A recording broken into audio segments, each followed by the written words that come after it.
président du Conseil, donc le ministre irlandais. Il y a les rapporteurs des 4 textes du Parlement. Et il y a la Commission. Comme c'est en codécision, le Parlement dit « moi je dois remettre ça devant la Commission agricole et devant la plénière du Parlement ». Donc peut-être allons-nous voir, dans un cas comment favorable, un accord du Conseil sur un nouveau mandat.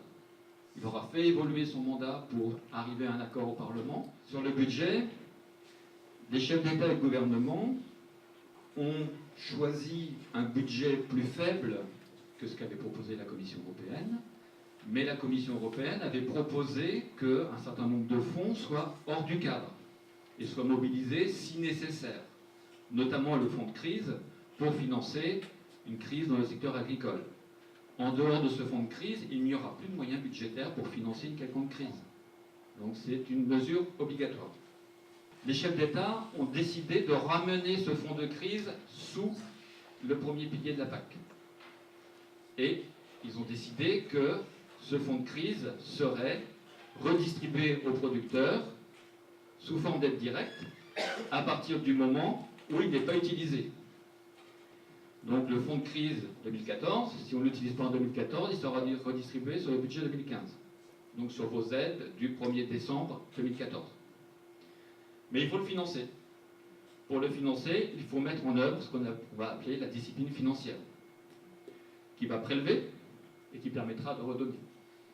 Aujourd'hui, le plafond d'aide directe auquel a droit la France, c'est 8,5 milliards d'euros en 2013. Mais sur ces 8,5 milliards d'euros, lorsqu'ils sont distribués, vous avez le prélèvement de modulation,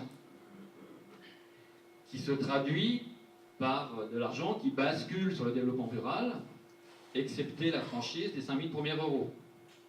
Donc pour pouvoir comparer les chiffres, il faut le ramener à 7,8 milliards.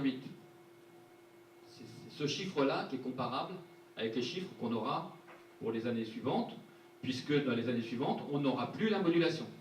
Ce qui explique pourquoi le budget de développement rural de la France va être plus élevé que le chiffre qu'on avait avant, qui était à peu près de 1 milliard, ce qui nous donnera à peu près une enveloppe de 1,4 milliard d'euros par an à partir de 2014.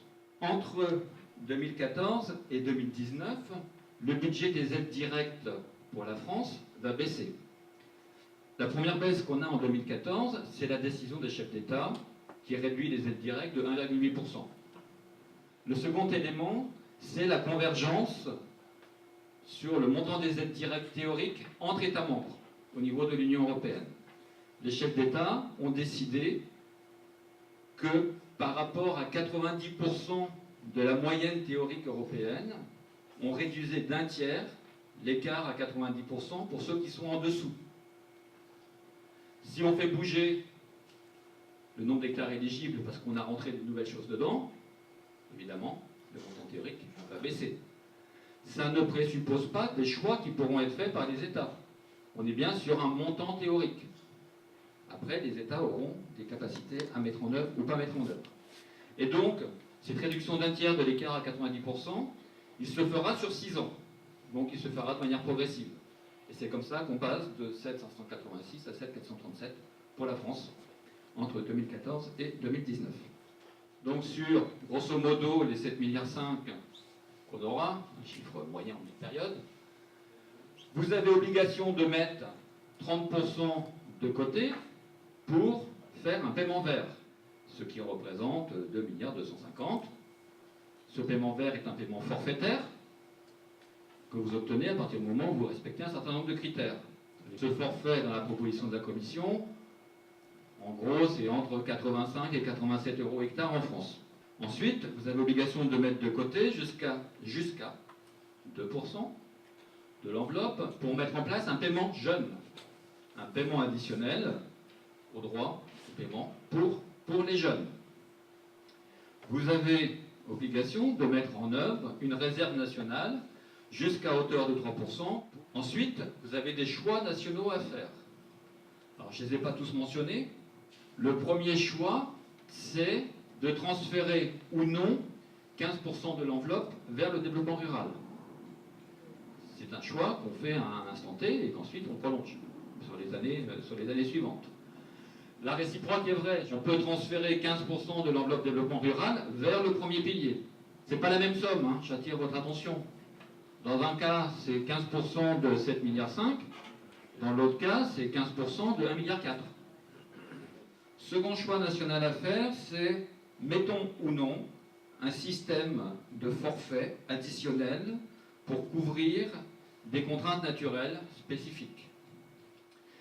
Il y a une proposition de pouvoir faire du recouplage. Donc ce système subsiste. Enfin, le Parlement et le Conseil ont introduit un élément de subsidiarité supplémentaire qui n'était pas proposé par la Commission, qui s'appelle le paiement redistributif. Ça, c'est son vrai petit nom. Vous connaissez mieux sous 50 premiers hectares. Le mode de fonctionnement, c'est j'ai mon enveloppe. Je me suis constitué mon enveloppe, et cette enveloppe, je la répartis sous forme d'un forfait sur le nombre d'hectares qui rentrent en dessous de la limite que j'ai décidée. Ce forfait ne peut pas être supérieur à 65% du paiement de base. Ce qui reste de l'enveloppe constituera le paiement de base. C'est ce paiement-là qui doit converger pour arriver à un paiement harmonisé au niveau national ou régional ou petite région. Sur votre paiement de base de la Ferme France, de l'enveloppe de la Ferme France, vous avez l'obligation qui est le paiement vert, qui est le paiement jeune, qui est la réserve nationale qui est toute petite que vous ne la voyez pas apparaître. Ensuite, vous avez les choix facultatifs, le transfert vers le développement rural, le complément contrainte naturelle, le recouplage. Et il reste le DPV. La logique, c'est celle-là. Sur ce graphique qui est un petit peu plus compliqué, on retrouve la même chose.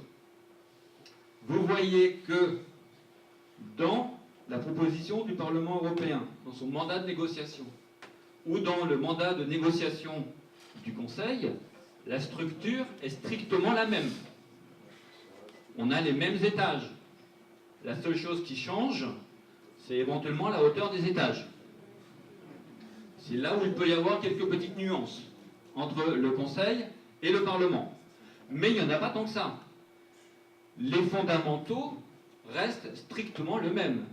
Le paiement vert, il représentera 30%. La réserve nationale, elle est au maximum jusqu'à 3. Le jeune, c'est au maximum jusqu'à 2. Aujourd'hui, sur le paiement jeune, par contre, on ne sait pas s'il sera obligatoire ou facultatif. C'est l'enjeu du débat entre le Conseil qui veut qu'il soit facultatif et le Parlement qui veut qu'il soit obligatoire. Le Conseil, les chefs d'État ont dit le plafonnement à la dégressivité c'est facultatif. Le Conseil agricole a dit c'est facultatif. Le Parlement a dit c'est pas facultatif, je veux en mettre en place. Et donc cherche à négocier, à revenir sur la décision des chefs d'État sur ce point-là, par exemple. Par contre, le 30% vert, ça, personne n'y a touché. Sur le transfert vers le développement rural, il y a des nuances. Ce qu'on sait, c'est que le Parlement ne va pas chercher à bouger les chiffres, mais va chercher à bouger le mode de gestion sur le budget. Le Parlement européen propose qu'on puisse faire jusqu'à 15% de recouplage, plus 3 points lorsqu'on recouplerait des productions à destination protéique. Le Conseil, lui, reste sur une version 7-12, donc c'est-à-dire ceux qui aujourd'hui n'ont plus du tout de couplage auraient le droit de faire jusqu'à 7 points, et ceux qui ont du couplage comme nous auraient le droit de faire jusqu'à 12 points.